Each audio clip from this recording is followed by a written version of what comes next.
So my name is Alistair. I'm going to talk to you about lean analytics. You're probably sick of the word lean already, almost as sick as you are the word growth hacker. So I'm going to avoid terms like that too much. How many people here have read the book, The Lean Startup? How many people here have finished reading the book, The Lean Startup?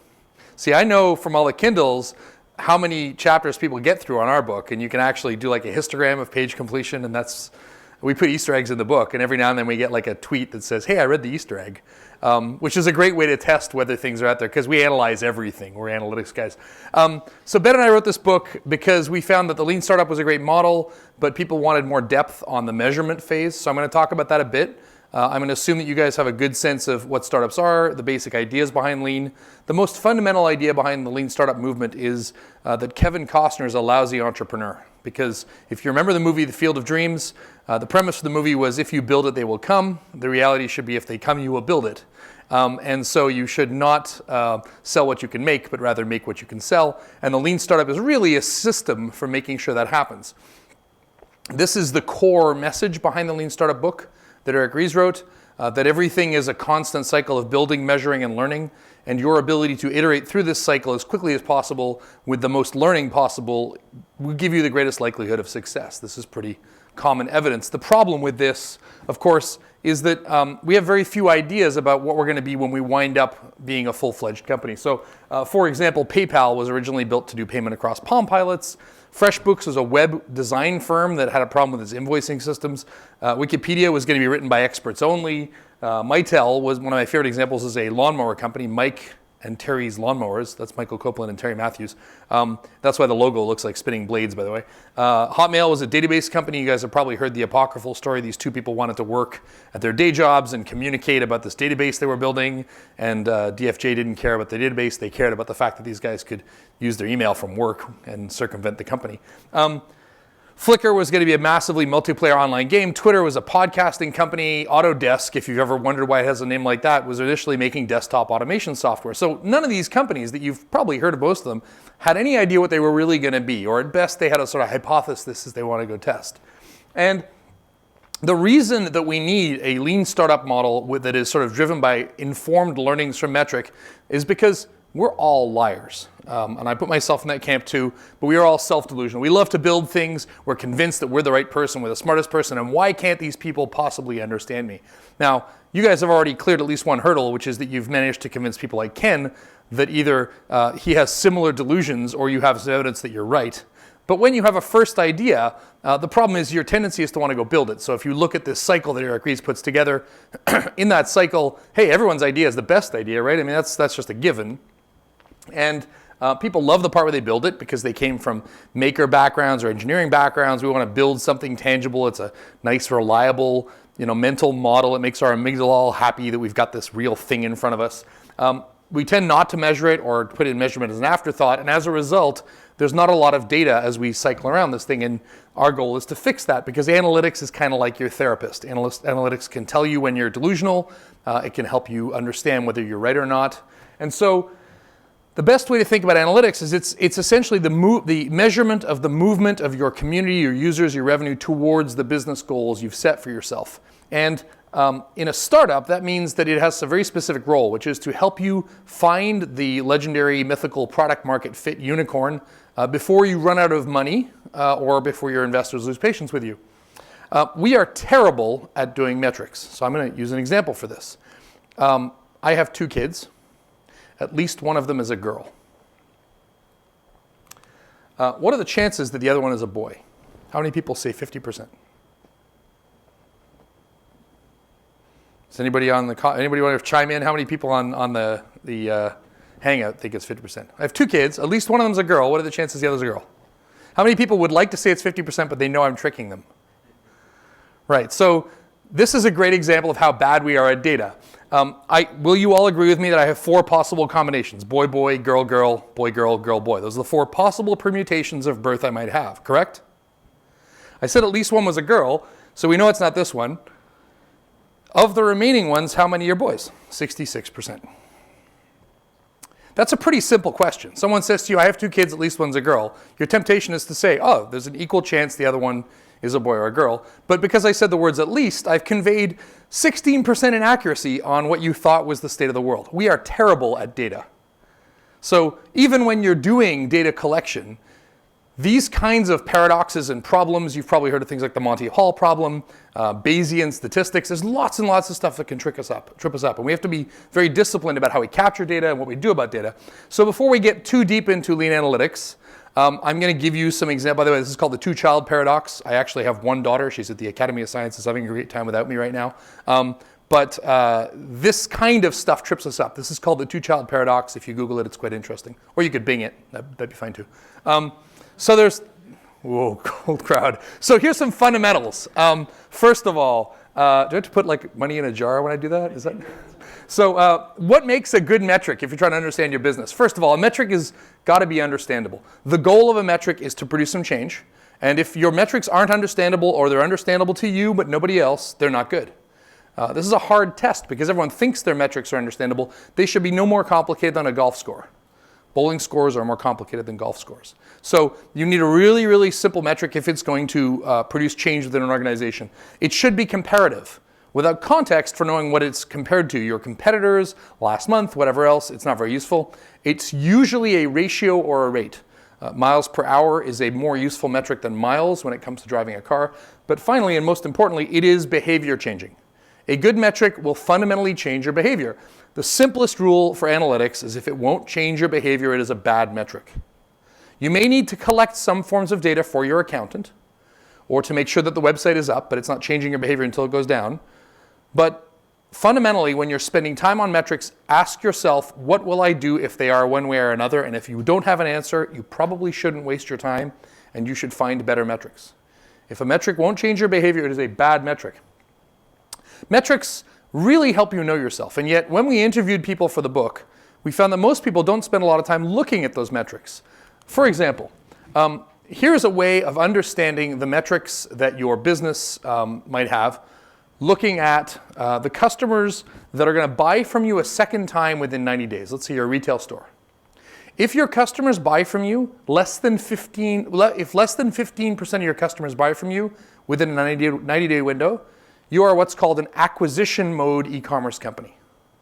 If they buy from you, if more than 30% of them buy from you within a 90-day window, you are a loyalty mode e-commerce company. There's nothing bad about being in acquisition mode or loyalty mode. Acquisition mode companies, for example, diamond ring merchants. Someone's buying from you more than once a year, there's probably something strange about that customer, a little bit creepy. On the other hand, if you're a grocery retailer, someone might be buying food from you once or twice a week. Very high loyalty focus. Nothing wrong with being one or the other. But once you measure what percentage of your customers buy from you a second time in 90 days, that changes your entire marketing outlook. Because if you are a loyalty-focused company, you want to focus on things like favorites lists and variety of selection and loyalty. You want to have wish lists. If someone calls you and says, my fruit was rotten, you immediately send them a basket because you want them to be a customer for life.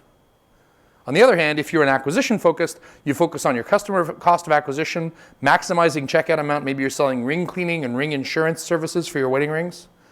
You do not accept refunds. Very different marketing behaviors that come from a metric like this. Astonishingly, the number of e-commerce retailers I've talked to that actually know what percentage of their customers buy again in 90 days is very small. There's nothing wrong with being loyalty or acquisition focused. There's everything wrong with not knowing which category you're in. So that's the kind of metric you need to spend time looking at in business. Some other important aspects of analytics. Analytics is often about blending qualitative and quantitative metrics. Often earlier stage in the life cycle of the company, you're doing a lot of qualitative discovery, user interviews, open-ended questions, exploratory stuff. Later on, you're trying to quantify that stuff into much bigger groups. You're trying to be analytical. But there is a very important need for both, and you need to compare across them to get information. The city of Boston issued an app called Bump Map that basically sat in your car, used a smartphone app to measure whether you hit potholes. They got a heat map of where to fix potholes in the city. What it did was tell them which roads in rich neighborhoods they should repair, because only rich people had unlimited data smartphone plans and a good smartphone in their car when they weren't riding on a bus to work. Here's a great example where the quantitative data said these are where all the potholes are. But if you temper that with qualitative data, like I went and looked and there's a lot of potholes in the poor neighborhoods, all of a sudden you realize your algorithms are wrong. So anytime you're looking at quantitative data, it's very important to temper that with qualitative data. There's another important aspect of the data you're going to collect. Some of it is exploratory, and some of it is reporting data. Exploratory data is the interesting, cool stuff that shows you the what-ifs. Reporting data is the stuff that becomes managed by exceptions, sort of set the alert and don't think about it. The person who knew the most about this, of all people, was Donald Rumsfeld. I'm channeling Avinash Kaushik talking about Donald Rumsfeld. But Rumsfeld once said, hey, there's things we know, which are facts, which we may want to check, but they're facts. We consider them to be true. There's things we know we don't know. These are questions like, what was sales last week? Those are boring. They're not going to change my behavior, except maybe firing the salesperson. But I do need to report them, and I do need to pass them on to accounting. There's things we don't know we know. That's intuition. It's sort of muscle memory. It needs to be communicated to the team. It needs to be quantified. It needs to be codified into processes. And then there's things we don't know, and this is exploration. This is usually where where competitive advantage comes from, because you're finding insights in the data you didn't know were there. So metrics tend to fall into one of these categories. I'm going to explain some stuff that might seem basic, but I want to review it. Imagine I have a web application, and it has 1,000 users a month that sign up for it. And in my first month, I get 1,000 users in January, and the product's not so great, so they come in, and most of them leave over the period of the next 2 or 3 months. And then the next month, I launch another version of my product that's better, so these users tend to stick around for a little longer, and then the March users stick around for a little longer still, and here's my April users, my May users. So usage patterns tend to look like this. Now, the users that had the experience of the May app, which may have been awesome, the purple stuff, had a very different set of experiences from those that came in my ugly January minimum viable product. So we call that a cohort when you slice across that longitudinally. I apologize if you understand stats really well and know this stuff, but it's worth stating.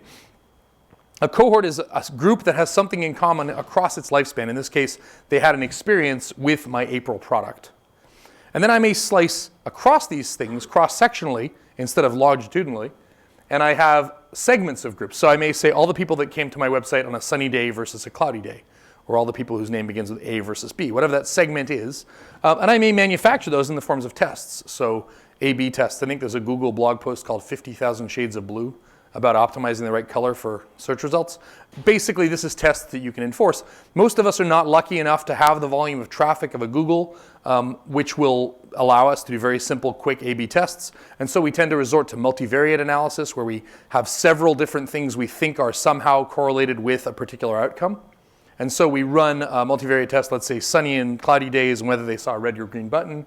And then we do regression to figure out which ones correlate with the behavior we want, someone spending money or clicking on a search link or inviting a friend. So this basic taxonomy is pretty important. Cohorts, cross-sectional analysis or segmentation, multivariate testing, A/B testing. Let me give an example of why it's important. I'm going to show you 2 companies. You tell me which one's doing better. So here's our first company. This company is getting 1,000 new users a month. In the first month, the average revenue per customer is $5. The next month, the revenue per customer drops to $4.50, then $4.33, then $4.25, recovers a little in May to $4.50. Show of hands here or online, if you want to just type in whether you think so or not. How many people think this company is doing really well? How many people think this company is doing really badly? How many people think this company is stagnating? So it's interesting, you guys said there's not enough data. What's missing? I said it's 1,000 a month. How many people think it's doing really well? Stagnating? Badly? Most people say stagnating. I'll show you a second company, okay? In this case, I'm going to show you the data a little differently. So in this case, I'm going to map the data to cohorts. Here's a company, and in January, these are the users that show up in January, they get $5 a customer. And over the next 5 months, the revenue they get from those customers who had the lousy experience with the January cohort, that drops to about 50 cents. Next month, February, so it's the second month here, those users bring in $6 in their first month, so that's good. The next month it goes up to $7, then $8, and finally $9. So these guys have almost doubled first month revenue. And The decline in revenue, which went from $5 down to 50 cents, is now 7 to 6 to 5. So even the decline is better. How many people think this company is doing really well? How many people think it's doing badly? How many think it's stagnating? How many know they're the same company? This is exactly the same data. Let me show you it a different way. In this case, I have a cohort. In their first month, they're getting $5, and then it declines. So the average for first month is $7.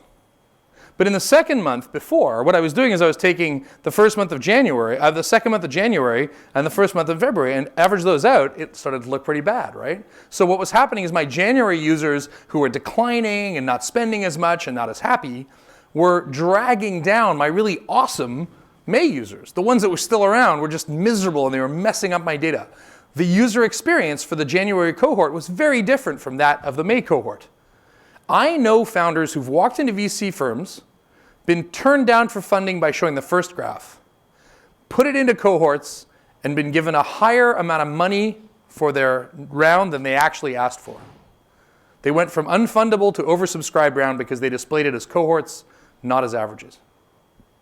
And yet most people, when they are doing measurements, do 3-year plans where they look at averages and they don't think about cohorts. This is a hugely important problem because you are in the business of iterating quickly. Each iteration deserves its own cohort. It has a new set of experiences with a new set of assumptions. If you're not looking at it that way, then you are probably missing very important things about the health of your product or service. And none of you will ever trust me again since I lied about how many kids I have and that I had 2 companies. So everything else I say is suspect. Another important difference in data is the difference between a lagging and a leading metric. A lagging metric shows you what happened, right? If I know what sales were, if I know what, it's sort of what happens after the horse left the barn. If I know what sales were, yeah, I'm going to know what revenue is. But lagging metrics are like I recorded sales after they happened. A leading metric is something that allows me to predict the future. So if I know my pipeline, it's a predictor of sales. There was a growth hacking conference that happened here in 2012. Many of the big social media platforms and other online properties explained what they looked at as leading metrics. So for example, Twitter knows that if you follow a certain number of people and they follow you back within a certain amount of time, you are likely to become a highly engaged user. What does that tell you about app design for Twitter? It tells you you should probably have a lot of stuff that says, here, follow these people. And the people Twitter suggests not only are people you want to follow, but also people that are likely to follow you back. Because that's going to lead to behavior you want. In fact, this whole idea, yes? So what about the causative versus correlative? I'll get to causation and correlation, causality and correlation in a second. That's a very good question. So a leading metric may just predict the future. If you find a leading metric that is causal, now you can change the future. That's a superpower. So causal metrics, correlated metrics are very good because you can predict the future. Correlated metrics are not. And so since you asked the question, it's time to talk about correlation. Thank you very much for that incredibly smooth segue. So there's a known correlation between ice cream consumption and drowning. How many people think we should abolish ice cream to save drowning deaths? One lactose intolerant audience member in the room. Obviously, this is a correlation. It's not causality. There is actually, this is not making this up. There's a strong correlation between ice cream consumption and drowning deaths. Of course, there's a causality here, which is called summertime, right? Both of them are highly correlated with summer behaviors. You drown more in the summer, you eat ice cream in the summer. And so you have to be very careful when you go and find these metrics and find these correlations to devise tests that allow you to understand whether or not they are causal. Because a correlated metric is 2 things that are related, but they may be dependent on something else. A causal metric is one thing, one independent variable, which can produce a change in another dependent variable. And a leading causal metric is a superpower. If you find the leading causal metric for a behavior you want in your company, you can grow it at will as long as you can change the causal factor. I already mentioned you're going to hate the term growth hacking by the end of this year. So growth hacking, demystified, is basically just find yourself a metric you'd like to change, number of engaged subscribers. Find all the things that correlate with that, test the bejesus out of them until you know which one of them is going to actually produce the change you want, has a causal relationship, and then spend all your time optimizing the causal factor. Everything else that growth hackers tell you is basically this, with a little creativity applied to one of the 4 boxes. That answer your question? I mean, I wish I could tell you which causal factor to go optimize, but that'd be great. So here's a couple of slides I pulled together for a client I was talking to that are interesting because they show you the kind of thinking that might work. If you are a nonprofit, a user who takes some sort of social action, i.e. they share something with Facebook, is 4 times more likely to donate something than someone who doesn't. Now, this study said 4 times more likely. I'd want to dig into that and go, is there a correlation or is it causal? But you could easily see how you'd test this stuff.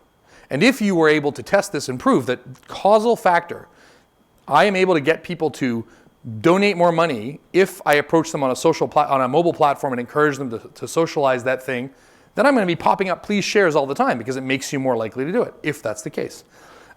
Social mobile users were 7 times more likely to donate than antisocial mobile users. So I'm immediately going to say, well, I should spend my money on social platforms across mobile channels. Maybe that influences my advertising budget. So this kind of analysis, when you then turn it into experimentation, becomes the tools for fueling your growth. In all these cases, I've talked about the metric or the behavior I want to have. One of the hardest things to know when you're running a startup is what metric or what behavior do you really want? So I'm going to ask you another question. Why is Nigerian spam so poorly written? I've always said that if Nigerian spammers just knew how to write proper English emails, we'd all be in trouble, right? Because we'd all click on them. But they always seem to look stupid. They have bad typos. They say, hello, I'm Nigerian royalty. They're always awkward, right? But if they got it right, we'd all be in trouble, correct? No. Studies show that Nigerian spammers know very well that they are writing bad emails. And the reason for this, and this is from a Microsoft study, experienced scammers expect a strike rate of 1 or 2 people per 1,000 that are going to do something. By sending an email that repels all but the most gullible, the scammer gets the most promising marks. So imagine you have 2 cases here. Here's the first case where I send 1,000 emails. I have horrible language, 0.1% conversion. I get 1 to 2 responses, but those people are very gullible, so I get a high 70% conversion, and I've parted one fool from their money. On the other hand, if I word it properly, I get 10% conversion. Now I have to deal with 100 people, 98 of whom are going to call the FTC or the Nigerian Royalty Police or whatever you call and get me in trouble, and I'm going to have to deal with them. I don't want to do that. So they know full well that this would be an incredibly inefficient use of their time. It turns out the word Nigeria in an email is an incredibly strong predictor of whether you're dumb enough to send your email to Nigeria. So it's very hard to understand this because we tend to cling to vanity metrics. Nigerian spammers really understand their true business goal, which is to get you to send money to Nigeria. It's not to get you to open an email. Opening an email sounds like a great metric. It's actually just a ruse. It's actually a mirage. You don't want to go after that. It actually hurts the business model. And so one of the hardest things for you to do as founders is understand the real behavior you want and work back from that in a disciplined, scientific way to the metrics you're tracking, whether they are just correlated or actually causing that, and then how you optimize them. So having thought about this sort of background in metrics and analytics, I want to give you a very quick look at what we call the lean analytics framework. Any questions so far? We're kind of rushing through stuff, and I'm telling you all kinds of lies. And anybody online want to yell at Ken? Okay.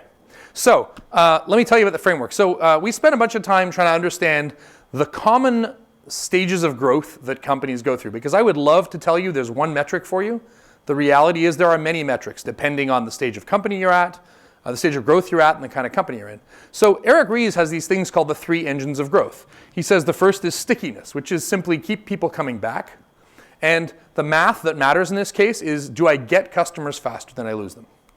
The second engine of growth is virality. Can I make people invite their friends? And the metric that matters is how many people tell their friends and how fast they do it. And the third way to grow is your price. And by price, he means revenue, get people to spend some money, take some of that money and use it to acquire more customers. So the math that matters is, does it cost me less to acquire customers than I actually extract from them during their life with my company or organization? So we like this, so we stole that. There's a guy named Dave McClure who has a brilliant model for acquisition. something he calls pirate metrics. He says that there are 5 sets of metrics you want to track. There's acquisition, activation, retention, referral, and revenue. Because Dave is a funny guy, he realized that spells R, and so it's called pirate metrics. But Dave's a brilliant guy. He's a lousy artist. So we decided to redraw this as acquisition, which is how people find out about you. That's your usual SEO kind of stuff. Activation, which is like that drive-by visitor becomes engaged, tries you out, size up. Retention, which means once they've signed up, they actually come back over and over again. Revenue, which is I make money from them. And referral, which is them telling their friends. And so we kind of stole that too. And we said, okay, put these together. There's these 5 stages that everybody we talk to keeps saying they go through. And when they go through them in the right order, good things happen. And when they skip stuff prematurely, bad things happen. And they are empathy, which is understand what people want and what I can make and whether they'll use it.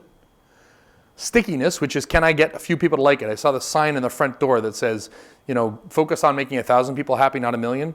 Why would you believe that 10 million people will use your product if you can't get 100 to use it repeatedly? So stickiness before scaling is very important.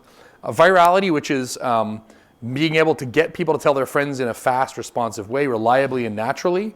The reason you do that now is because if I acquire a user and every user on average acquires me another half a user, then later on when I'm paying for acquisition, my dollar goes further because every user I acquire becomes 1.5 users. Later on, there's the revenue stage, which is I now take some money and spend some portion of that on acquisition. And finally, scaling, which is do I have good margins? Is my incremental order cost reasonably small? And so on. So I'm going to give you a few quick tips on those stages. First of all, the empathy stage. We ran a startup accelerator in Montreal called Year One Labs. It had 5 companies in it over a period of about 6 months. It was all focused on the first year of a company. Very hands-on, much earlier stage, more like an incubator. They came in with founders, but not necessarily an idea, and we'd work with them on that. One of the companies was called Local Mind, and Local Mind was acquired by Airbnb 2011. They allow you to ask questions of a location. So I could say, hey, Mountain View, where's a good place for Indian food? There's a big assumption in that. There's a few assumptions in the business model, but one of the big assumptions is people will answer questions from strangers.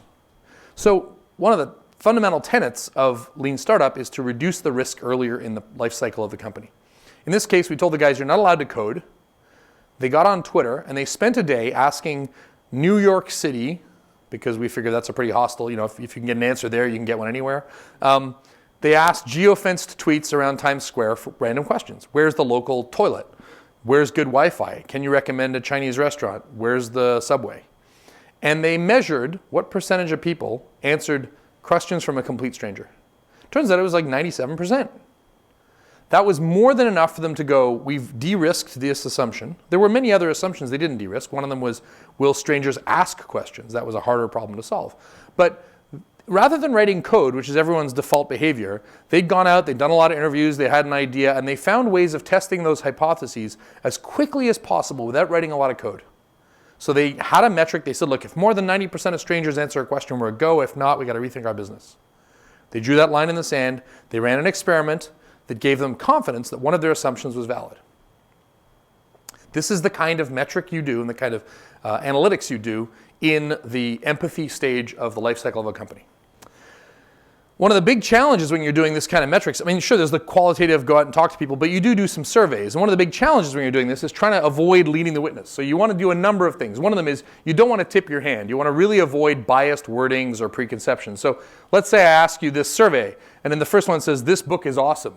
Strongly disagree, strongly agree.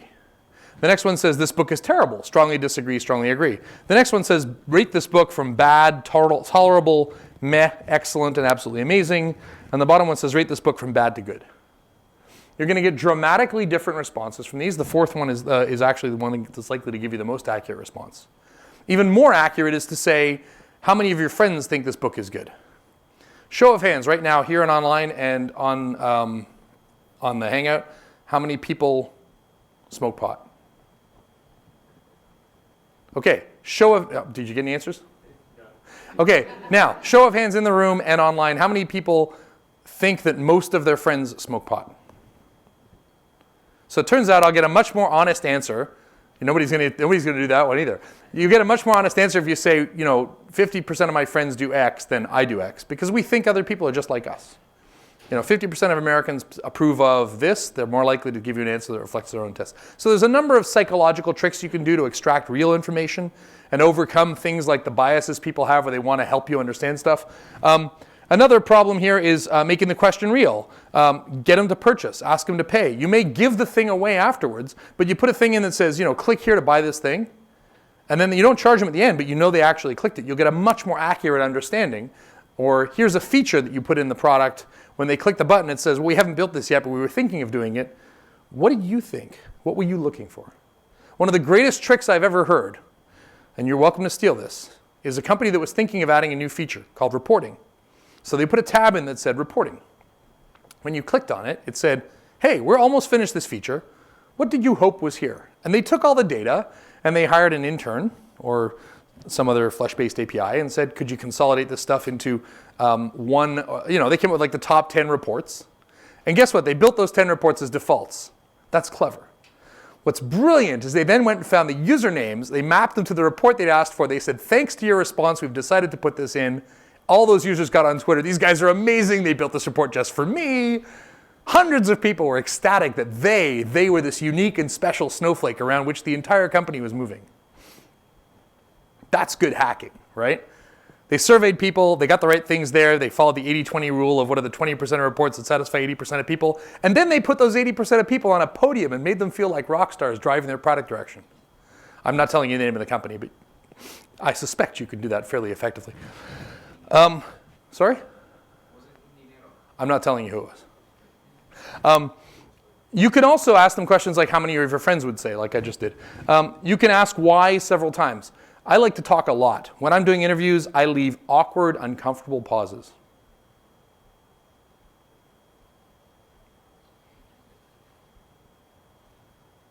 I mean, we love to fill that space, right? It just feels wrong. So when you're interviewing, there's techniques like this. Ash Moira has a great book called Running Lean. It's part of the same series ours is in. But there are techniques like this, psychological techniques to get real answers. Ask why 5 times. The other thing is have a colleague. Never go to one of these interviews alone. Have someone next to you who's taking notes, noting body language, all that kind of stuff. When you're in the stickiness stage, a little past this, you found an idea, you think it's got approval. In stickiness, you really want to make sure you take everything out of the way that might not encourage adoption and reuse. So another company at Year One Labs is a company called Kitik. Questions done quick. And the basic idea here was I'm going to come up with a way to ask all of you a question. So let's say I got all your emails from Ken. I send you all an email. How many of you smoke pot? You get that email. You install a mobile app. The first thing you see when you log in with your email and the password you received is a question. You click on it, and then you see results. Well, that was their first build. And as you can see, there's a lot of stuff in the middle here. I send you the mail. The recipient gets an invite. They install it. And down here, that's pretty lousy, 10 to 25% conversion rate. So then they said, well, what can we rip out that's not the very core of our product? And of course, they realized that all this stuff in the middle about creating an account and installing an app was lousy. So they said, we're just going to add the recipient to a group. So I add you all. You get an email, and there's 2 links on it. Yes, I do. No, I don't. When you click on the link, your vote is tallied, and you see the results. And they said, but Alistair, when that happens, how on earth will those people have an account and be able to see questions they've answered and so on? I said, well, later on, if they need to, they can go to the website and it says, I'm sorry, you don't have a password. Everybody here knows how to do password recovery. We assume that by clicking on the vote, you said, yes, I want to be a part of this service. Now when you return, you type in your email, you do a password recovery, now you have a full-fledged account. Conversion rate went from 10 to 25% to 70 to 90%. With that one change, they're about to give it up. All of a sudden, they get amazing, but way better conversion rate on a vote than you ever see on any kind of survey. Best response rate I've ever had using an embedded Google Forms thing is 30%. I can reliably get an answer to a single question here, post the follow-up questions online, whatever. So in the stickiness phase, your goal is to find that core value, that virtuous loop they can't do without, and then optimize it by taking out all the other crap. One of the metrics people track for stickiness is called engagement. And here's a way of understanding engagement. You might say, in January, how many days has it been since our last engagement with a user? Let's say it's a visit or inviting a friend or sending a mail or whatever. I see the number of days since last engagement. It's the very washed out gray here. And then here's February, number of days since last engagement. This is a little harder to look at, but it's much more informative about whether I'm getting better or not at capturing users. I might also track how many people are disengaged.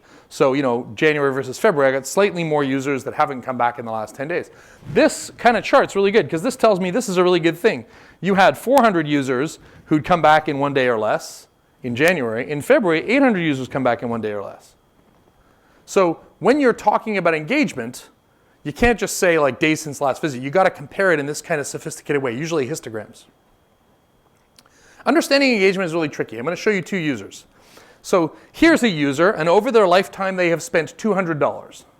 This horizontal line is time, right? Each one of these is a visit. So this guy's visited 1, 2, 3, 4, 5, 6, 7, 8 times. Here's a second user. Oh, and this is today, by the way, on my time horizon. Here's a second user, and they've visited 4 times. Also spent a lifetime value of $200. Which one of these 2 users is more valuable to the company? User A. Anybody else? User B. It's hard to tell, right? So here's the key. I don't care about how much money you've brought me so far. I care about your residual lifetime value, the amount of money you will generate from now till the future, because the past's already in my bank account. What are the chances that user A has gone dark and forgotten about me forever? Like, they're coming pretty, like, statistically, there's a big gap here, right? They were visiting, and then they stopped. What are the chances that user B has just gone on vacation? A little higher, right? They were irregular. The gap between here and here is pretty small. Like, it's not much longer than the gap between any one of these visits. So if you're doing the math on residual lifetime value, this is a study that Roberto Medri did at Etsy. If you're doing the math on residual lifetime value, you have to predict not only how much money they've spent, but also the likelihood that you are dead to them forever. And that is a factor not just of how long it's been, but how often they used to visit, the frequency of their visits compared to their current lack of being there. Math behind customer lifetime value is actually pretty complex. So measuring engagement is tricky. All right, let's move on to the next stage, virality. Virality focuses on things like content sharing. There are 2 kinds of virality. There's inherent virality, kind of like a Dropbox, where I have to, in order to use the tool somehow, or a Skype, in order to use the tool, I'm inviting someone else. And then there's artificial virality, which is like Dropbox's promotional stuff, where they say, click here and we'll give you some free storage and someone else some free storage. There's lots of ways to encourage this. As it turns out, what's called viral coefficient, which is the number of people you will invite, it's a multiplier on your own visit or invite, is actually not the only problem you have to calculate. The most common example of viral marketing is the Hotmail tagline. Every single message you sent out included this link. People clicked on that link, right? So you can, and by the way, virality is not that new. There's a thing called the Bass diffusion curve from the 1960s. But if you look at the predictions of things like the Bass diffusion curve and market saturation and market penetration against what Hotmail saw in growth, they map almost exactly. So if you're a stats geek or a math geek, you can use this to calculate viral coefficient. I prefer this one, which is users times viral coefficient minus the churn is greater than 1. So the way you calculate viral coefficient is this. You first calculate the invitation rate, which is the number of invites that you sent out divided by the number of users you have. And then you calculate the acceptance rate, which is how many of those people actually accepted something, and you multiply the 2 together. So here's an example. I got 2,000 customers. They sent out 5,000 invitations during their lifetime on my site. So my invitation rate is 2.5. For every 10 invitations, 1 gets clicked. My acceptance rate is 0.1. You multiply those 2 together, and you get 0.25. That tells me for every customer I acquire, I will acquire 1/4 extra customer. And yes, that person will acquire another quarter customer and another quarter customer, but you're being pedantic. Just calculate the first one. It's easy enough. Very important to note that viral coefficient is not the most important thing. Has anybody here ever heard of Tableau? T-A-B-B-L-O? Not the visualization company. T-A-B-B-L-O. So I'd show you their logo, but I couldn't find it on image search, which is a sign that you lost on the internet. They were acquired by HP. At the time that YouTube was around, there were several video streaming sites. One was called YouTube. We still hear that name. One was called Tableau. It had a higher viral coefficient than YouTube, but it had a much longer viral cycle time. YouTube, you saw something, you shared it right away. Tableau, you saw something, you were more likely to share it over a long period of time, but it took you like days and days to actually share it. Anybody who understands compound interest knows that it's not just about the percentage, but also about the compounding interval. So when you're calculating virality, you actually need to track not just the virality, but also the cycle time. Optimize how long until someone shares as well as the viral cycle, as well as the viral coefficient. When you move on to the revenue stage of a company, this is where you're trying to spend money acquiring people, hopefully for less than they pay you. This is a company called Backupify that I looked at. They initially focused on how many site visitors. Then they focused on how many of those visitors tried something out. Then they switched to how many of the trial users signed up. Today they're focused on the monthly recurring revenue because they're very business focused. In early 2010, their customer acquisition cost was $243. Their average revenue per user was $39. This is not a good thing. They changed to target business users. Today, their customer lifetime value to customer acquisition cost is 5 to 6 times. And the metric they run to track this today is what they call customer acquisition payback. How many months does it take me to pay back the cost of acquiring a customer? That's a really good metric in the revenue stage. Here's how you calculate it. If I have 25% monthly churn, right? So if I take 100 divided by 25, that means that on average, a customer sticks around for 4 months. Right? If I have 25% churn, I lose 25% of my customers a month, then it follows that I have the average customer for 4 months. That makes sense? Or the customer lifetime value for 4 months. So I now have their customer lifetime value to me, or at least the lifetime that they'll have. A 5% monthly churn, I got 20 months. 2% monthly churn, I got 50 months. Everybody understand that part? So, sorry, I'll come back to the rest later. So basically, when you're calculating how long until a customer sticks around, until a customer leaves, you want to figure out the customer lifespan. Then you can figure out what they spend during that lifespan, and you can use that to measure their total value. And then in the scale stage, you care about many more common business metrics. In the scale stage, you've kind of moved beyond the traditional product market fit of a startup. Now you're at the phase where you're trying to understand things like incremental order quantity. Am I scaling my processes properly? What's the cost of deployment and integration? How many trouble tickets am I having? All these other metrics. And you may say we're really understaffed. Your metrics are going to be things like time until a new hire is productive, or percentage of resumes that I'm seeing which pass my first test. So that may be the metric you care about that week. So we looked at the stages. Ben and I also went through and we said, look, we can't boil the ocean, but let's at least try and narrow it down to a few business model archetypes. And those business models might be things like e-commerce, two-sided marketplaces, software as a service, mobile apps, user-generated content, and media. Each of these is sort of one business model, right? So the media business model is I get visitors who look at stuff, some of them click on ads. The two-sided marketplace is I have people who list things and people who buy things. Hopefully they come together and I take a cut. There's some very fundamental business models. And even if you're someone like an Amazon, you have 2 or 3 of these that make up your business. You have an e-commerce shopping cart. You have user-generated content in the form of reviews, and so on. So you have some fundamentals like this. And then, and I'm not going to bore you with reading this through, but it means that you get eye charts that look kind of like this. They're all in the book, where you start to say, hey, I got customer acquisitions. They go through some kind of trial. They're engaged. Either they become disengaged or become paying customers. They stick around until they either run out of money, get dissatisfied, lose utility. Some of them upsell. But you wind up drawing a box like this. And for all of your businesses, if there's one thing I would encourage you to go home and do with your team the next time you have some kind of offsite, it's sit down and draw this kind of flow chart of the customer life cycle. Because you'll notice that for this, I've got like, what's my reactivation rate? What's my trial abandon rate? What's my user lifetime value? What's my paid churn rate? What's my viral coefficient? If you can't draw your business as a fairly simple, and by fairly simple, I mean like no less than 12-point font, kind of diagram like this, you probably don't understand it in a fundamental enough way. Once you do, you can start instrumenting it and you can see what's flaming red. This is a visualization of the spreadsheet you have sold an investor. You need to quantify it, you need to draw it out, agree on it, and then start measuring it. In my experience, this is one of the most useful activities for startups to undertake. So we realized the business model you're in, plus the metric of the stage that you're at, gives you one metric which should matter to you a lot. We call that the one metric that matters. And people say, Alistair, you're insane. One metric? And I say, yes, just one. Because in a startup, focus is really, really hard to achieve. That's actually one of the most precious commodities you have. You have limited time. It's very easy to get distracted by thousands of things, so focus is the thing you need to achieve. Having one metric really addresses this problem. When you're driving your car, you have hundreds of metrics you could check. You have battery life, and you have oil pressure, and you have gas, and you have RPMs, and you have the vibration of the engine, and all sorts of other metrics, right? When you're backing up a car and parking it, what's the most important metric? What's the one metric that matters? Distance from the vehicle behind you. So I'm not saying these other metrics don't matter. I'm saying manage them by exception. If you're trying to park your car and the oil pressure light comes on, you're going to have to restart the car.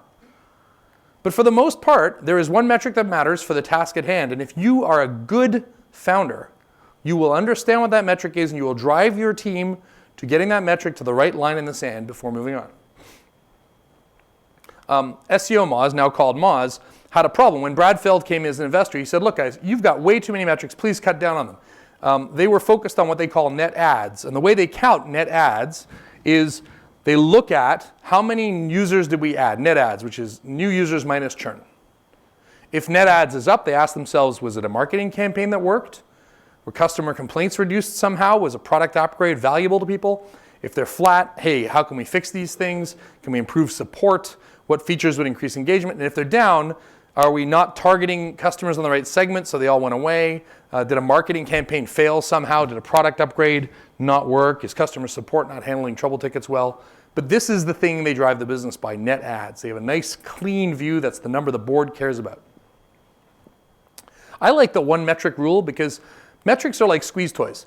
If you're optimizing for a number of people on your site, and once you've got that across that line in the sand that you need it to be for your business model, you will immediately optimize the next metric. The next metric might be number of people who try the service. Just like we saw in that earlier example from Backupify, they move through a logical series of these things, moving from empathy all the way down to scale. So I could sit here and show you an eye chart that looked like this that says, hey, there's, these are the metrics you want for different business models across here, and there's detailed stuff behind this. I'm going to save you time. This is a URL to a PDF that we created that has the grid of the 5 stages and the 6 business models with a couple of paragraphs about the metrics you probably care about for that stage. So go to bit.ly/bigleantable, capital B, capital L, capital T, and you'll get a PDF that has a much easier to read version of this you can take home and ponder with a glass of wine. Any questions? We have one question on the live stream, and then I'll come to questions in the room. Seems like it's kind of a psychology question. So what is your advice for getting the team to stop focusing on vanity metrics, especially the ones that might look best to the public or customers? That's a very good problem. So a vanity metric is something that makes you feel good but doesn't change your behavior. I used to say vanity metrics are bad, you're all idiots, how dare you? I've become a little more jaded, a little less jaded, I would say. Most vanity metrics are tied to a real business metric. Site traffic, for example, number of visits is a vanity metric. Number of followers is a vanity metric. But it is tied to something, right? I don't want followers, I want minions, people who do my bidding. So what you do is you go, it's great to celebrate the number of followers we have. Now, let's instrument the funnel to understand what percentage of those followers, good job with the followers, by the way. Did I mention the followers are awesome? Will do the thing you want. What thing do they want to do? Oh, here's our funnel. Or you go, hey, it's great that we've got all this stuff on the site traffic because now we can move on to the next challenge. So look at the vanity metric as that's great, we've accomplished it.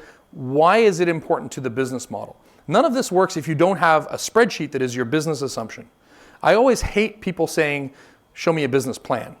Because if you're doing it right, a business plan is just your business model, but you've selected the row on the left and you've dragged it to the right. And it just sort of fills in and calculates, right? What's over on the left, the assumptions, is what matters. And so if you've got a thing that says, we'll have 1 million visitors, of whom 100,000 try it out, of whom 5,000 buy, of whom 3,000 pay their bills, of whom 1,000 stick around, and someone goes, yay, we made 1 million visitors, you have to celebrate that because it's good for morale, and sometimes it's important for dumb investors and stuff like that too, or the press, other things. But I didn't say all investors are dumb, I said it's good for dumb investors. But you need to educate more on the funnel that leads from the vanity metric. So use the vanity metric as the first step in a journey and say, that's great, our business model wants this outcome, how are they tied together? The challenge is when the vanity metric is actually poisonous. So in the Nigerian spam example, open rate is actually a bad thing. Open rate by people who are dumb enough to send money to Nigeria is a good thing. So when the vanity metric is the first step of a funnel, it's easy. When the vanity metric is not, that's when you tend to get to loggerheads, where the vanity metric is actually a bad indicator. You can just sit down and prove to them, look, when this happens, it costs us too much, we should do this instead. This is a much more tactical question, I guess, but we've talked a lot about sort of disengaged users who've left the service. So for a subscription model, it's pretty clear when they stop paying you, they've left the service. For just regular users who aren't paying, they might come back at some future point. What methods have you used to determine like a cutoff for when someone has left the service? Yeah, that's a good question. So I tend to like the idea of the person's left the service when they stop deriving utility from the service. So ask yourself what utility it offers. So for example, in Flickr, if I have a bunch of photos there, I've left the service when I stop uploading, but I may actually still enjoy it because other people are coming to look at my photos. So it's hard to, you have to measure what's the utility derived by the user.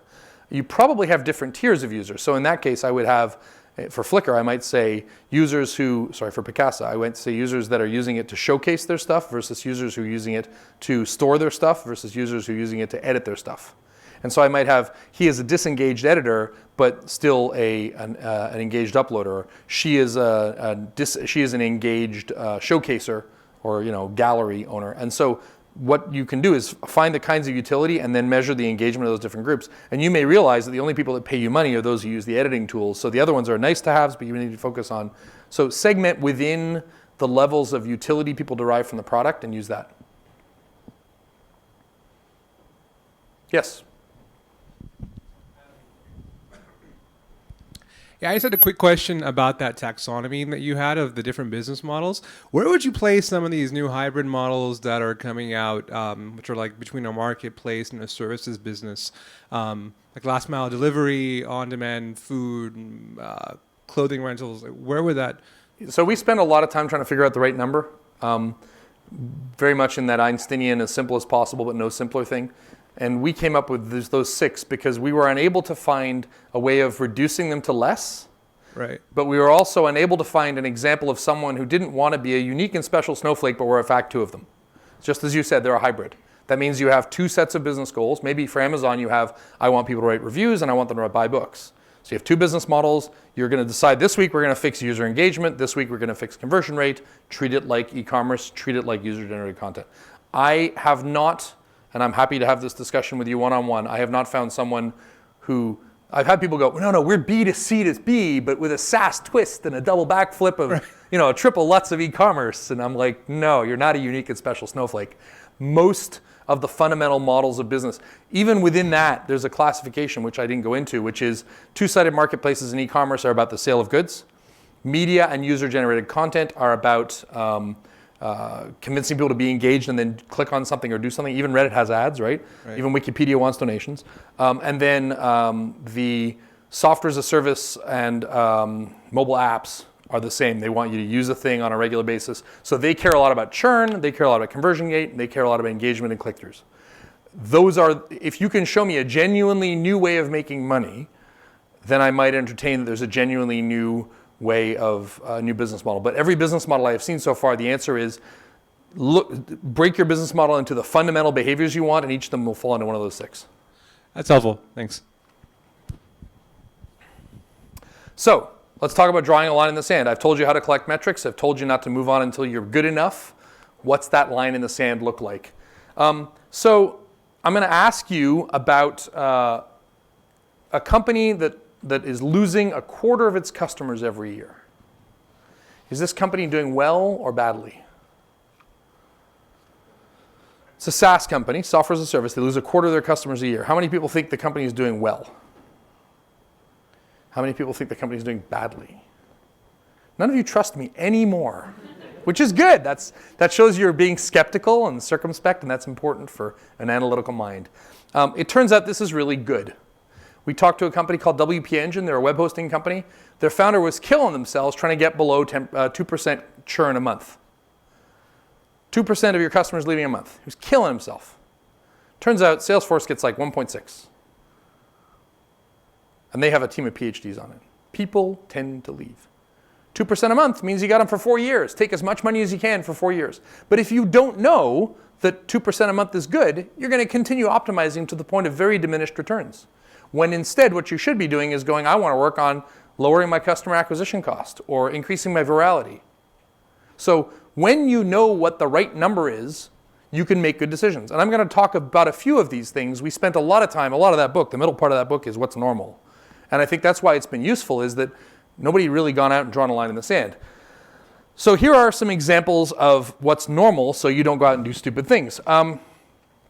what level of growth should you have? We talked to a few people. Paul Graham is of the opinion that you should be growing your user count by 5% before your revenue. And then once you've got revenue, you should be growing revenues by 5% a week.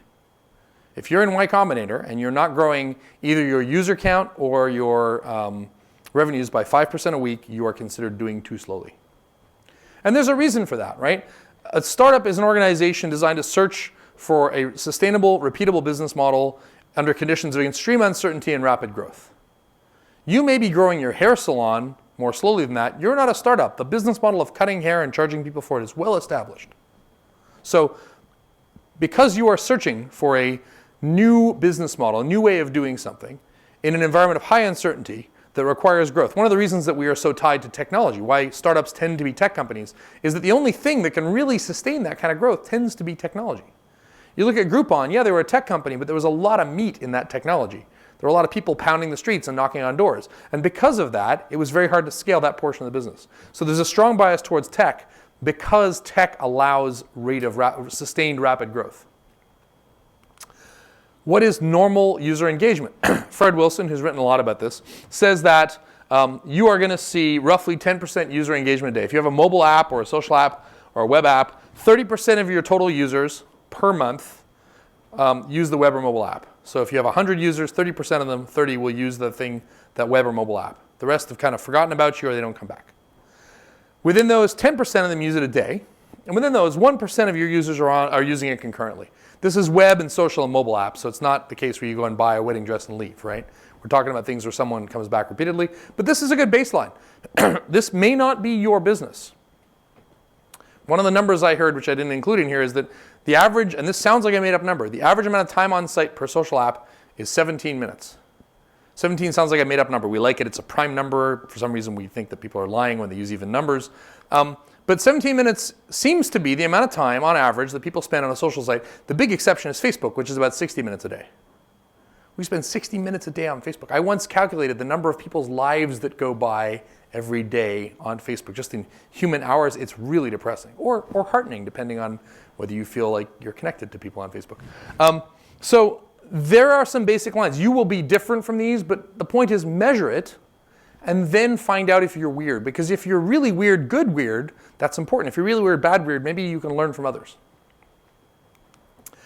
I talked earlier about is 2% good. Your baseline churn should be below 5% a month before you move on to other stuff. You know you're going to get the kinks worked out, but if you can't get 95% of your customers on January to come back in February, you probably need to work on that before you do other stuff. You shouldn't be throwing money at it. If your customers won't stick around, why are you going to acquire them? To really grow, you need to get below 2% a month.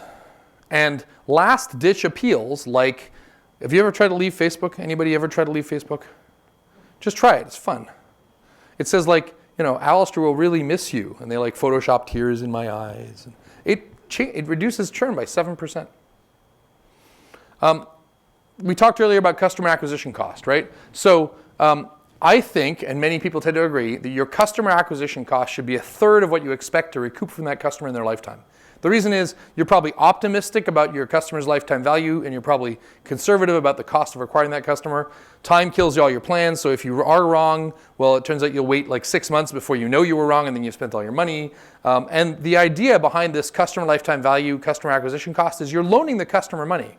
You're saying you're going to make me money in 24 months' time. Let me loan you my service for 24 months while I finish, now that I've acquired you before I pay it back. So that's a lousy thing. But the math is like this. If I know you have a customer lifespan of 20 months, and I showed you how to calculate that earlier, and I'm charging you $30 per month per customer, that means I'm getting $600 customer lifetime value. Math makes sense, everybody? So based on that, I know I should spend no more than a third. My budget for acquiring a customer is $200. Makes sense. The smartest thing you can do at this point is segment those users. Find out, is there something about your users that makes them more valuable? And then you can afford to spend more on that set of users. So is it which channel they come in from, what it is about their income, their gender, their nationality, whatever, and use that to segment so you know I can afford to spend $500 on people from Canada, but only $7 on people who live in Florida. Little plug for Canada there. Some other metrics. This is from a study that Flurry did, and there's a lot of, I'm just throwing a few of these examples as baselines. mobile users, on your first day, obviously 100% of people use it. By day 30, 54%, then 43%. By day 90, you'll find that roughly 35% of your people are still using some kind of mobile app. In recent years, third month engagement has increased. So it used to be 25%, it's 35%, but frequency of use has dropped a lot. So there are these studies, right, that show that in a smartphone case, you'll use something on your smartphone roughly 13 times, but you'll only use it for 4 minutes. Whereas on a tablet, you use it 9.5 times, but you use it for 8 minutes. If you didn't know this, I mean, this data is who cares, unless you're, right now this week, your metric that matters is mobile app engagement, in which case this is the most important slide in the world because it's your baseline. Once you know that, you can start testing up tests and optimizing for it. And a caveat here, this varies widely by product. Retention over 90 days, frequency of use per week depends heavily. So communication apps are in the top right, that's nice. Down here, things like music and personalization. There's some tools like food and drink, which you use very seldom, but you keep using them, so you need to know which group you're in. This is a study by Flurry, same study that did this stuff. And it's in the book, so if you want to find it, you're in the mobile app, it's in the mobile app section. So how do you put all this stuff to work? Well, we have something we call the lean analytics cycle. And I'm warning you, for many of you, you'll go, wow, Alistair, thanks for showing us science. But for some reason, this is like the most popular slide we've ever presented in blogs. It's the thing people think is magical. So you pick some kind of metric or KPI and you draw a line in the sand. I want churn to get below 2%, whatever. You find a potential improvement, something you think will work. Either you woke up and said, I got a good guess for this, or it's something that you find in the data. Hey, we noticed that people who come from Florida spend more money. You come up with a hypothesis. You make changes to the system in production if you're lean and agile, or you design some kind of test if you don't have access to the full system, and you measure the results. Did they do what we hoped? At this point, you say, did we move the needle? And yes, this is called science. So let's just remember, this is kind of stating the obvious, but it's important to apply it. One possibility is that you succeeded. You changed all the buttons to pink and conversion went up 300%, you're done. Another possibility is that you did not succeed and you have no more ideas and you either need to give up, give all the money back to your investors, or you need to pivot and change your business model fundamentally. Another possibility is that you draw a new line in the sand. That sounds kind of cheating, right? And it's like, oh, I'm going to get conversion to 5%. Well, we didn't do 3. Okay, the new goal is 3%. Yay, we scored. There's only one way you're allowed to change the line in the sand, and that's if you have some informed learning. So one of the companies in Year One Labs was called High Score House. They built an app that let parents manage chores with their kids. Each day the parent would sit down with the kid and say, these are the chores, did you do them? And they'd reward them. So their metric for engagement was what percentage of users use the app every day. They were doing horribly. And they were about to give up, and then the founder, Kyle, called a few of their customers. And the customers almost universally said, we love your app, we use it every week.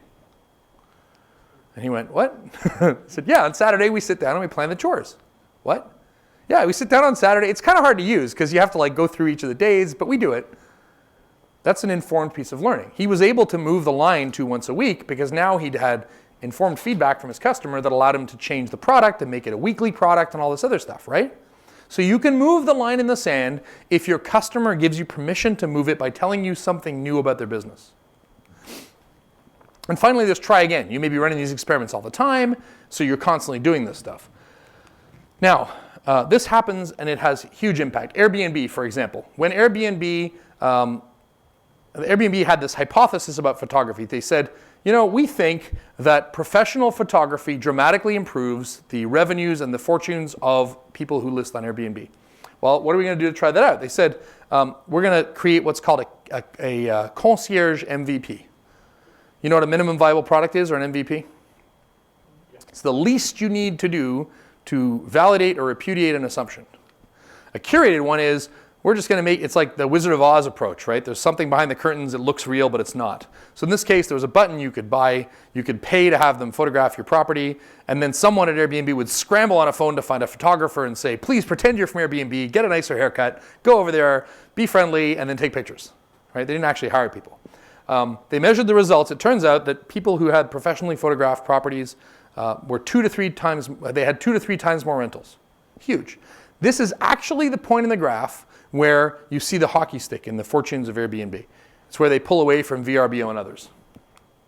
By February 2012, they were doing 5,000 photo shoots a month. It's a big business. 20 full-time employees just taking pictures.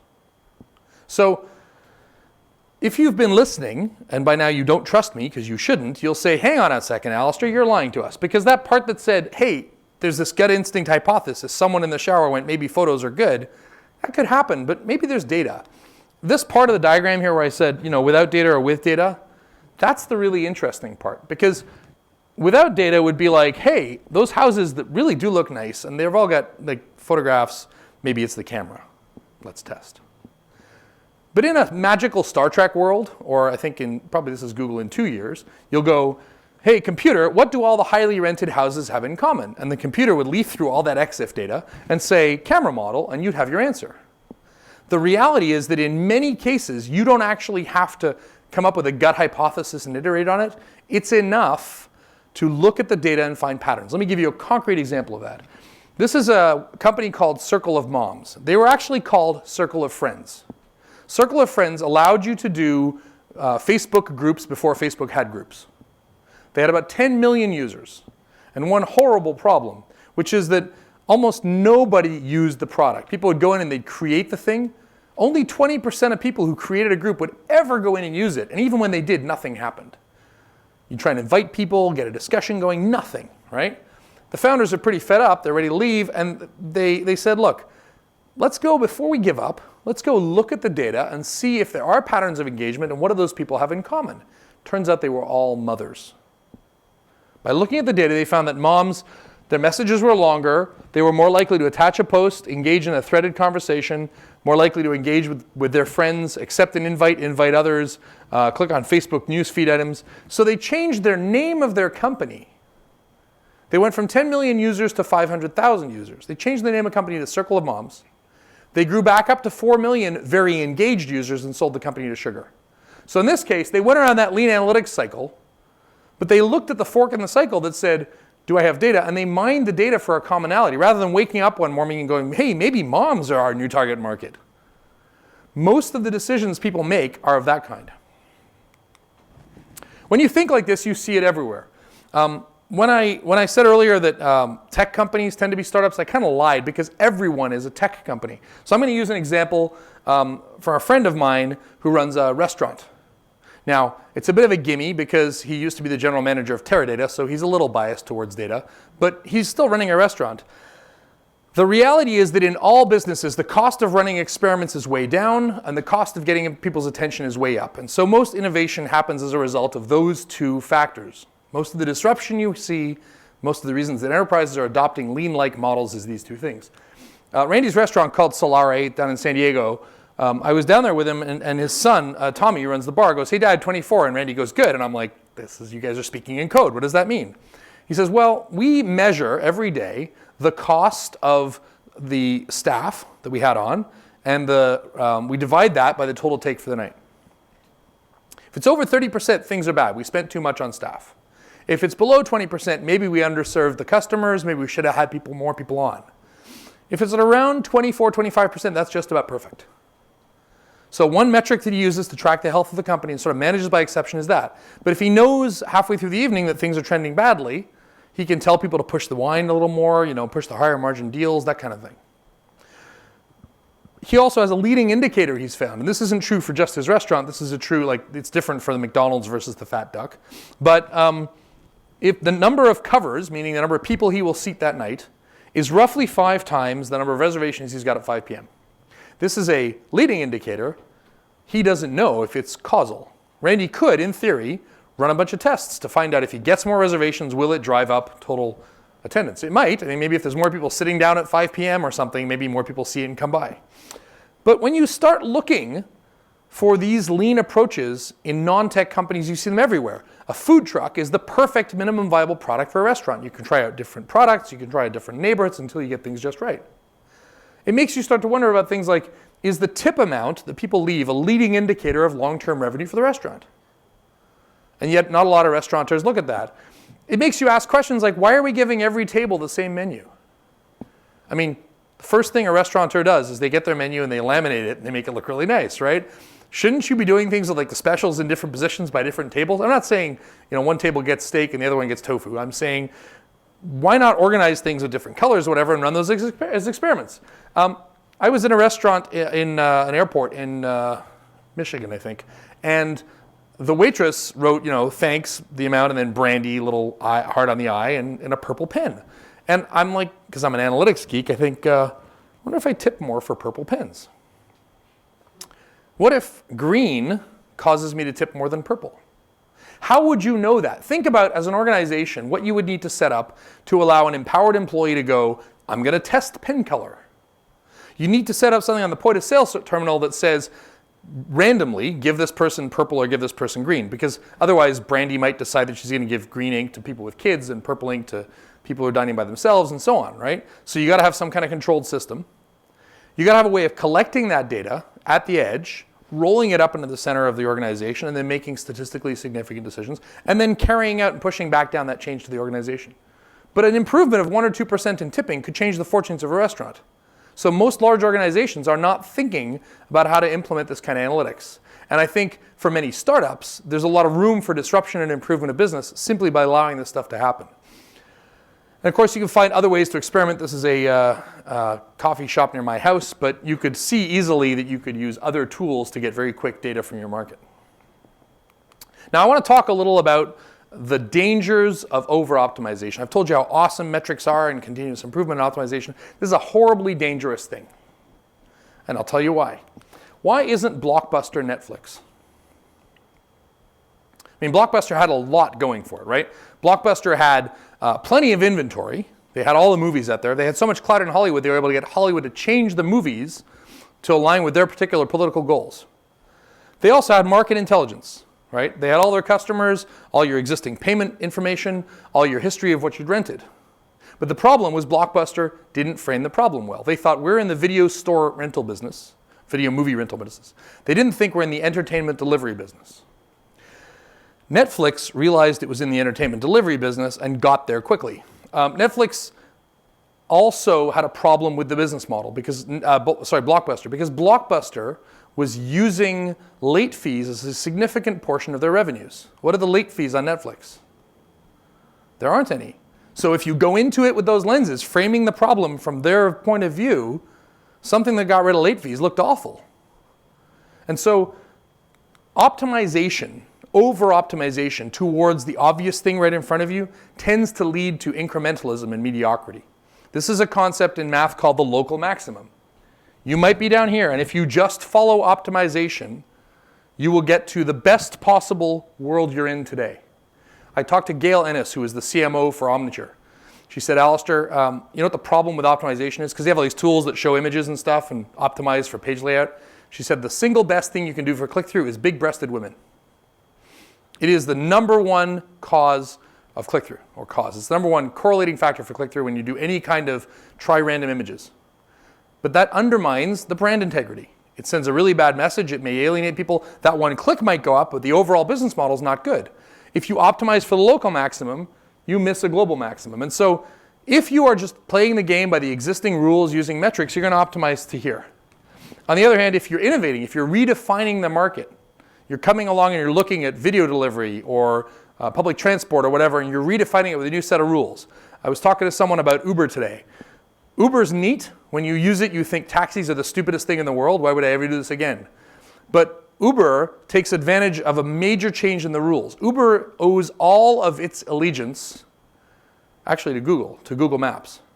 Because in the old days, to be a taxi driver in London, you needed the knowledge. Literally, you needed to know the streets of London. Today, anyone can navigate the streets of London with Google Maps. All of a sudden, that democratizes, it reduces a barrier to entry, it democratizes the driving of a taxi or a car and allows Uber to flourish. So Uber actually owes its allegiance to the new rules that were created by ubiquitous, real-time updated, free mapping. So most of the innovations you see, here's taxi cab companies optimizing the world, along comes ubiquitous mapping and prosthetic knowledge of a city's streets, there's a new global maximum. Of course, the challenge for this is that short-term investors hate going downhill. And this is why many of you as startups are able to run laps around the big guys, because they hate the short-term downhill that it requires to get to this new thing. In many cases, innovation is quite literally a leap of faith. You have no proof that that will be the place to go. You are jumping there. That's why it's called venture. Just be really sure you measure that leap carefully. I saw a quote, and I may be paraphrasing it, about Dropbox. One of the investors said, fortunately, these guys were too dumb to know it had been done before. Now, most of the time when we talk about cases like this, we're talking about things like Netflix and Blockbuster. The horse has already left the barn. It's obvious that an Uber or a Netflix is an improvement. I've been talking to a lot of large companies recently about how they're implementing innovation. And this story kind of makes me choke up all the time. I told it to some folks at Code for America earlier today, and I was like all emotional. So the insurance business is not exciting, right? The biggest, most emotional reaction most of you have had to insurance businesses is when Gilbert Gottfried lost the Aflac contract. Insurance companies are in the business of paying after you die, right? So I'm talking to life insurance companies. Life insurance companies like MetLife are in the business of paying after you've died. If you have an emotional reaction to it, it's probably not a very good one. There's a guy named Gary Hoberman, he's the CIO at MetLife, who's in the business of trying to reframe what insurance companies do. And I talked to him and he said, we have this project, we call it Project Infinity. He said, we've realized, and he told me much of this, and I kind of played it back to him. He goes, yeah, it's basically, they've realized that insurance companies, life insurance companies, can reframe themselves from I pay out when you die to I am the curator of your of your legacy beyond your death. Let me show you what that means. For 50 grand, maybe a little more, Gary's team built this. It's called Infinity. It's on the App Store. Here's a little app for Pop's 60th birthday. Let's have a look at the feed. Our favorite holiday, our first time away as a family. A video message for my wife saying goodbye to you, my love. My banking information, all my personal accounts and passwords. And I saw this. First of all, I was like, wow, this is the first time I felt like emotional. This is the last thing I leave behind. This is my life. You're going to curate that for me. And then I went, wait a minute, maybe I am okay with that. Maybe that is what an insurance company should be. Maybe they should stop being the company that pays out and be the curator of my legacy. That's kind of cool. Maybe you're the right, I kind of trusted you with everything. Yeah, I buy that. That's an adjacent market you can credibly claim. He's reframing the insurance industry from I pay out after you die to I am the curator of your legacy after your death. And I was like, wow, I'm like, that's kind of a message to my wife after my death. So a lot of times when companies actually sit down and reframe this stuff, they can do so for a fairly small amount of money, right? This is an easy thing for them to test out, see if it works. It doesn't cost them a lot. It probably costs less than the consultants he would have hired to write a report about it. And this is where these kind of lean models of do something simple, figuring out what you're doing, are really important. And I think this is where the lean stuff is going to apply really well to a lot of other organizations, not just startups. But it's this mentality of constant experimentation and small ideas.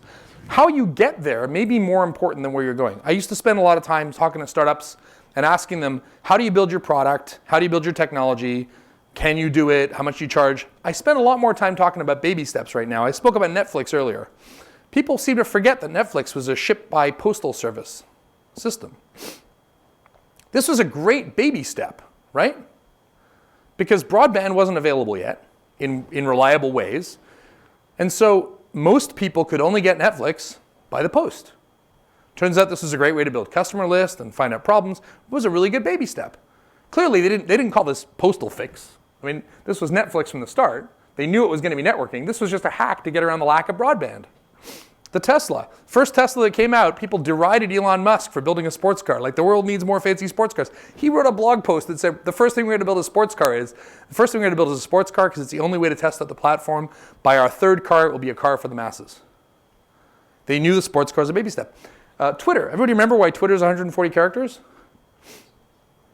It's because SMS is 160 characters and your username is 20.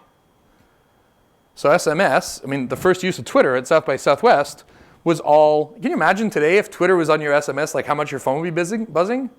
We forget that Twitter started as SMS. These were all baby steps.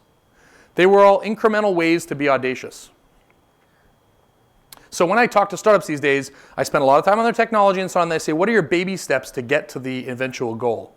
What's your equivalent of the Tesla sports car or the Netflix envelope or the SMS instead of app? And if they can't answer that, they probably need to spend a lot more time thinking about that because otherwise they're making a really big bet, but they haven't figured out the steps to get there and how to instrument those steps for adoption. In each of these cases, the company was able to test market, technology, wherever their uncertainty was, before they invested a lot in it. I think when you talk about Amazon building drones, it sounds like a stupid idea until you realize that most of the world's population is moving into dense buildings. I was speaking at DHL's innovation conference and they said to me in their best German, Alistair, we would like you to talk about vertical logistics. And I said, oh, you mean like logistics for education, for healthcare? And they said, no, you idiot. We spend most of our time going up and down elevators. So if I said to you, Bezos' plan wasn't just drones, it was like a truck that pulls up next to your building, the roof opens up, and drones drop packages off on balconies and go home, maybe that's a little more reasonable. A lot of these audacious things start out really small. And you know, the irony of all this is that the FAA is turns out Amazon's biggest enemy, because they were fighting them on Kindles on planes, and now they're fighting them with drones in buildings. Markets tend to get disrupted by data. In the early days of the radio, broadcasters in North America needed to figure out how to charge for advertising. And so they gave people these little books, listening diaries they were called. And so they'd give 100 Hispanic men aged 25 to 35 a diary, and they'd fill out every half hour what they listened to. Radio stations quickly got wise to this stuff. They would start to do things like, they knew that the most coveted advertising slots were 7:15 to 7:45, so they'd run contests at 7:28 every morning, because that way you filled in the radio for both of those blocks. They knew people waited until the weekend to fill out their listening diaries, so on Friday they would repeat the radio station's call sign a lot more. Huge overstatement of market share for the leading markets. In 2008, Arbitron came out with this device called a personal performance meter, or PPM. Sits on your hip. Every radio station has a unique signature that we can't hear, but this thing can, and it measures what you listen to. So if you walk into a mall and listen to country music for 15 minutes, you're a country and western listener for those 15 minutes. It can also tell what song makes you change the channel. Almost overnight, when this came out, Arbitron went from quarterly reports to instantaneous knowledge about what people were listening to, backed up every day or every week. All the radio stations that had these 50% market shares went down to 30. Data completely disrupts markets, and you're in the middle of one of the biggest disruptions in time. This isn't always good. If you want to know why pop music sucks today, remember, this thing knows what song you were listening to when you changed the channel. And so when there was a song in heavy rotation in 2007, it was played every 4 to 5 hours. A song in heavy rotation today is played every 55 minutes. Radio stations are flourishing, but this is the kind of change that happens when data comes about. So I'm going to run you through some tools and some sort of things you can take home with you, because you're probably all feeling like full sponges at this point. We don't normally endorse products. However, a lot of people say to us, what tools do you use? So here is a glorious list of a few that you can look at. If you want to know about them, they're in the slide deck. Many of them are mentioned there. We try really hard to give you high-level concepts, not specifics, but there are a number of tools. The one statement I will make is that in the old days, analytics was one size fits all. Now it's becoming verticalized. So for example, Flurry does mobility. Totango does software as a service. Parsley does publishing. So there's things about specific verticals for which certain kinds of tools are more applicable. Kissmetrics is very focused on conversion optimization, for example. Mixed Panel's focused on the health of cohorts over time. So there are tools that have a specific angle. Hopefully, because of this presentation, you now understand some of what I'm talking about here. One of the things that often comes up is people say, I don't know how to draw a line in the sand, how can I? One of the things you can do, and this is a bit of stats, but it works okay, is let's say you've got a company and they're trying to drive enrollment.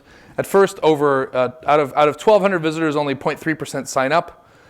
So over on the left, you saw the number of visits that are coming in, and the enrollments is the red line. And we gradually improve the conversion rate. So you can see that green line is kind of the conversion rate getting better. So by the end of the month, I'm converting 8.2% of my visitors. Should I keep going? Am I at a point of diminishing returns? You can do the stats on this. You can kind of plot a trend line like this and say, based on that trend line, I'm going to max out around 9%. So I don't have a line in the sand, but I can see where I am on a point of diminishing returns. So in the absence of something else, it makes sense to analyze a metric and say, let's plot a trend on that thing and see if we're at a point of diminishing returns. It's not always accurate, but if you don't have a line in the sand, this is a good place to start.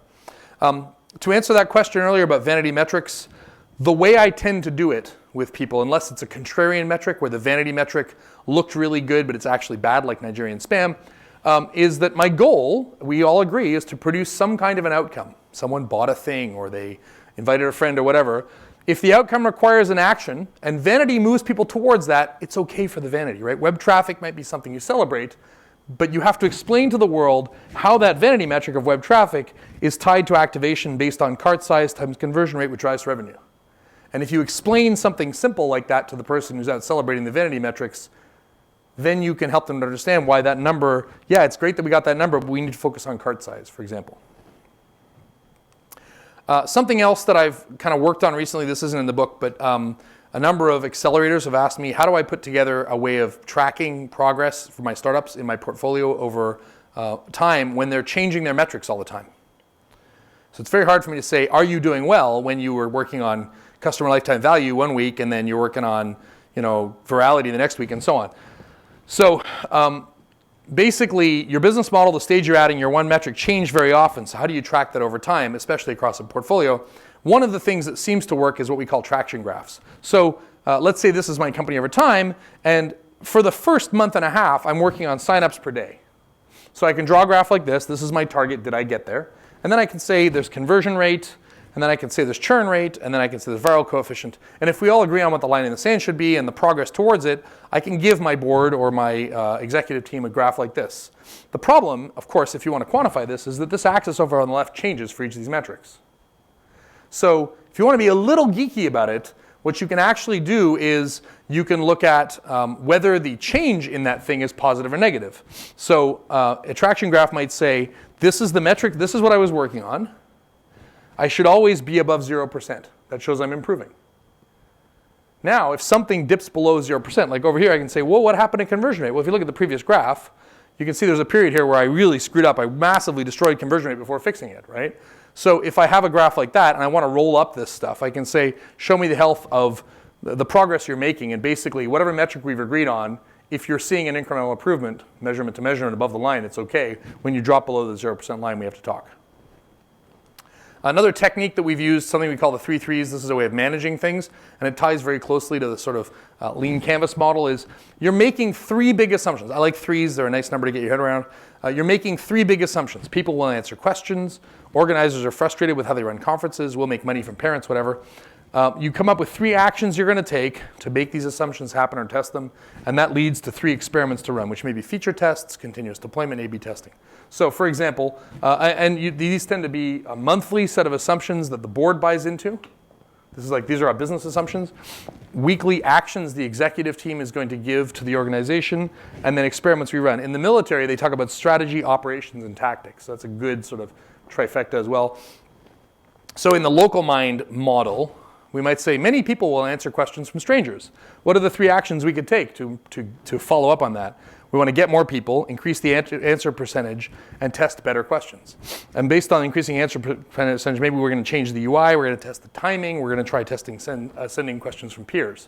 So if each week, each month the board agrees on the assumptions, if each week the executive team agrees on the operational stuff, and then on a daily basis you're doing this sort of tactical experimentation, that tends to lead to the kind of behavior and pace that you want to see as a startup.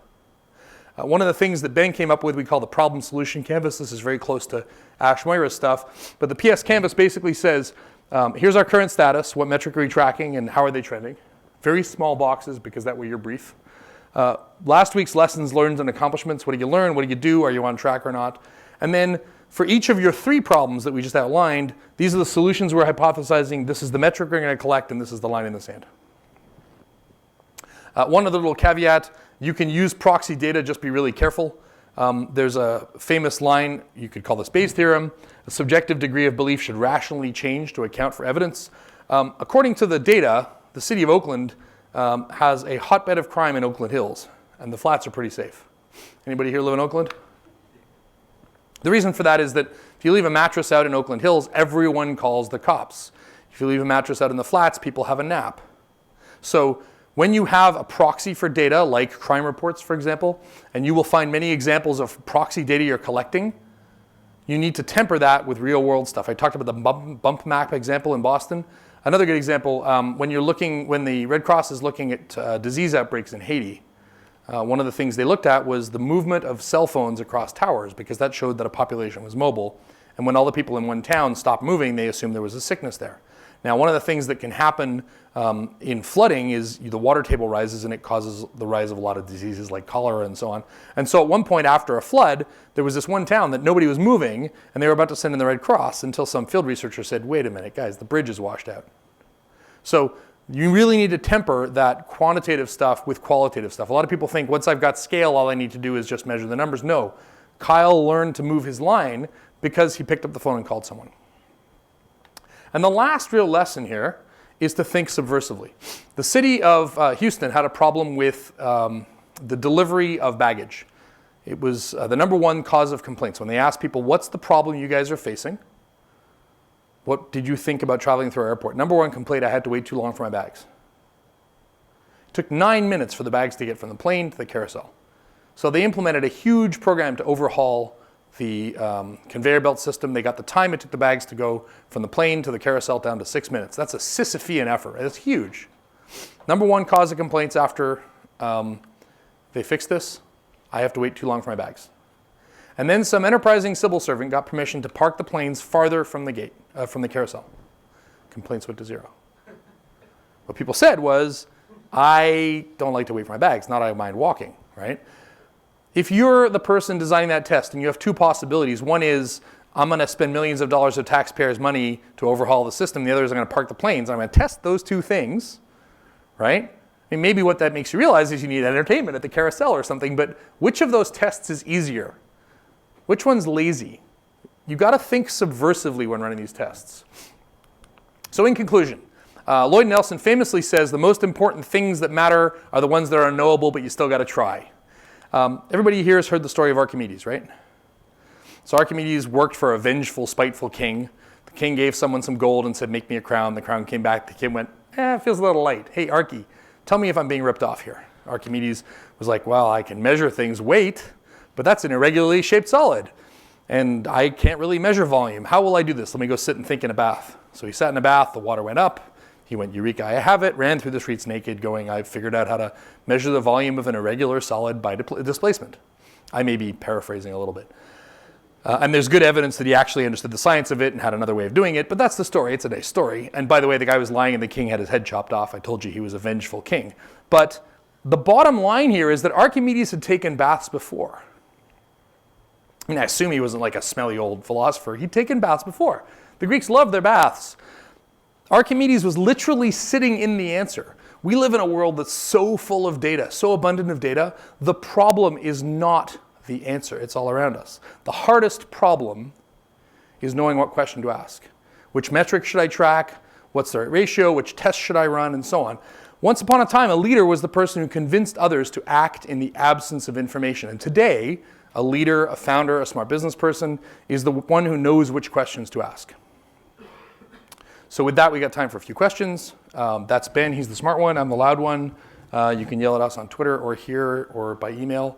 But if you got questions online or in person, I'm happy to take them. We had a couple questions online, one of which I think you covered, so I will kind of paraphrase the first, and then if you have questions in the room, raise your hand and I'll come around to you. And it was, you briefly talked about it when you showed the graph, and there was a little thing that said pivot. So the question was, what if you're optimizing toward that one metric that matters, 6 months go by, and you're not making progress? How do you know when to decide to try something else? So it's a really good question. How do you know when to pivot? I believe that there are three kinds of innovation. There's Clay Christensen talks about sustaining innovation, which is more of the same. So just do what you're doing now, only faster. There's adjacent innovation, which means I'm going to change to a new product or a new market, or I tend to think to a new method. And then there's disruptive innovation, which is do something entirely different. And the question is really how much innovation. So pivoting often involves taking what you got and saying, is there an adjacent market, is there an adjacent product, or is there an adjacent method of delivery? I saw one company that was flailing in the HR space. They're in the book. The name ClearHire, I think they're called, ClearHire Data.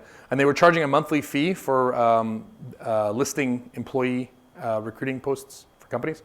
And then they just changed to, we're going to charge $300 a listing, and their revenue went through the roof. So all they did there was change the way they charged for their service. So the first thing is, you're sitting here, it's not working, it's been 6 months, people are upset. What are the adjacent products, methods, or markets that you can test? And then start testing those, right? I mean, there's no reason to not be trying to, it's like rock climbing. You can take one limb off the wall with relative safety. I think the right answer is start looking creatively around adjacent products, adjacent markets, or adjacent methods in the space you're in now. Because to take everything and throw it all away is difficult. You've probably got something useful in there, some core value.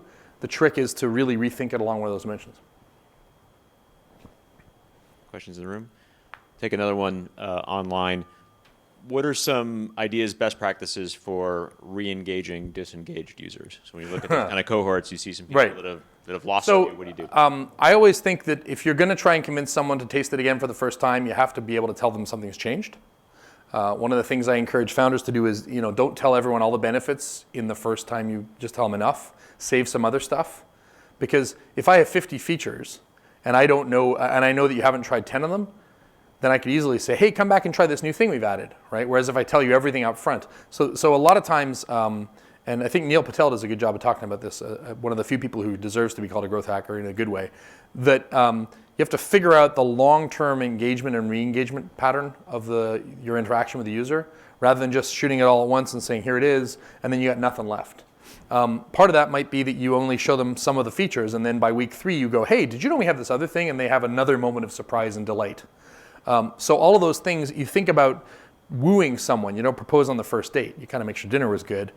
Build that process over time. The second thing is earn the right to reach out to them. So if you give them a good experience, if you gave them value, then you've got their contact information. I mean, the two most significant sources of churn are, number one, the person leaves the company, so their email doesn't work anymore, and number two, their credit card expires. It sounds like a great idea to say, I'm going to get a year's worth of your payment up front instead of paying monthly, but that means you're going to find out up to 12 months late that they left. So you've actually, by taking money up front, you've dramatically reduced your ability to tell whether something you did broke stuff. So it's a combination of, have you earned the right to repeatedly contact the customer? Have you got useful stuff to re-engage with them so you're not just spamming them? And do you have good sensors in place, sort of early warning sensors, to find out if they're going dark? All right. We got one more. We'll take one more question in the room here. Bring the mic around. So let's talk about the case where you have more questions to answer that the people to ask them to. So what's a good framework to pick questions? Like, as in, how do you go about, right? I'm gonna, you know what my answer is going to be, right? That's the hard part. If it was easy, I'd just take 50% of your shares and tell you. So the reality is, you've always got more questions than answers. Right. The answer about what question is most important comes from your business model. You have a fundamental business model. Which parts of the real world the business model is your stated ideal world. Mm-hmm. Right? I'm going to buy lemons for $5. I'm going to sell them for 10 in the form of lemonade. That's my business model. Right? And maybe I have some assumptions about how many people walk past my stand, what percentage buy, how much they pay, that my mom will continue to give me cups and markers for free. Those are my assumptions. Where is it flaming red wrong? Because that's the place you need to investigate. And this takes a lot of discipline, because you may want to put out 10 fires. You need to know which one's going to blow up the house, right? And so when you have more questions than you have people, it probably means you're still in the qualitative stage. You're going to have a very consultative engagement. And when you are a B2B product, business to business, you often start out by doing what looks a lot like consulting, but trying to find the 20% of features that 80% of your customers want, and constantly saying no to customization or creating APIs so the customer can extend themselves. And then your metric for stickiness are things like trouble ticket support, the time to integrate stuff. Your measurements for things like virality are, will someone act as a reference or case study, testimonial. And so you have these proxies that are very similar to the B2C ones, but because you're selling B2B, it's much more consultative early on. Mm-hmm. And that's the challenge, is to make sure that consultation leads to a standardized product for a large market. Otherwise, you're just building a consulting business that has some code. All right, thank you.